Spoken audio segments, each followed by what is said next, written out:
Oui. Mais en même temps, je ne sais pas si je me trompe, mais il me semble qu'il donne, en particulier dans Psychologie et religion, tous les éléments pour qu'on ne se trompe pas et qu'on ne fasse pas de cela du psychologisme. C'est-à-dire qu'on ne procède pas à une réduction psychologique de ce qui est une expérience lumineuse. Oui, oui.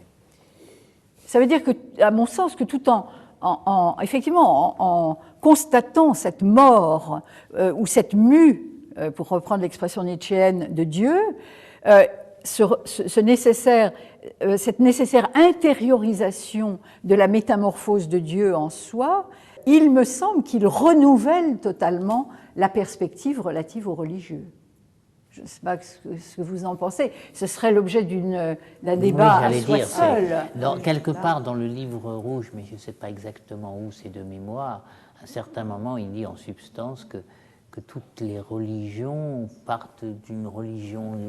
Il y a une espèce de, pas du tout dans le sens œcuménique et moderne du terme, hein, on est très loin de cela. Il y a un panthéisme syncrétique. Oui, il souligne une sorte de tronc commun de l'idée lumineuse. Oui, enfin, alors d'autre part, ce qui me paraît aussi très important par rapport, qui nourrit son dialogue avec Charles Kérény, c'est le fait qu'il revient ostensiblement et avec insistance sur le fait que la religion, ce n'est pas ce qui relie, hein, c'est pas le religaré, mais c'est le religere, c'est-à-dire c'est l'attention scrupuleuse, etc.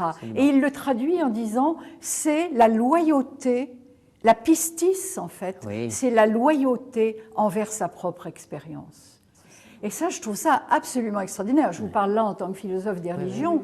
Je trouve que ce renouvellement du rapport au religieux s'inscrit dans la droite ligne d'un courant de pensée qui disons, part de Hölderlin, en gros, jusqu'à Nietzsche, et qui est incontournable. C'est-à-dire qu'effectivement, c'est un phénomène à la fois psychologique, culturel, sociologique, spirituel.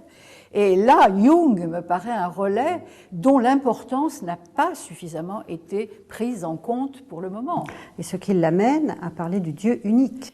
Tout à fait.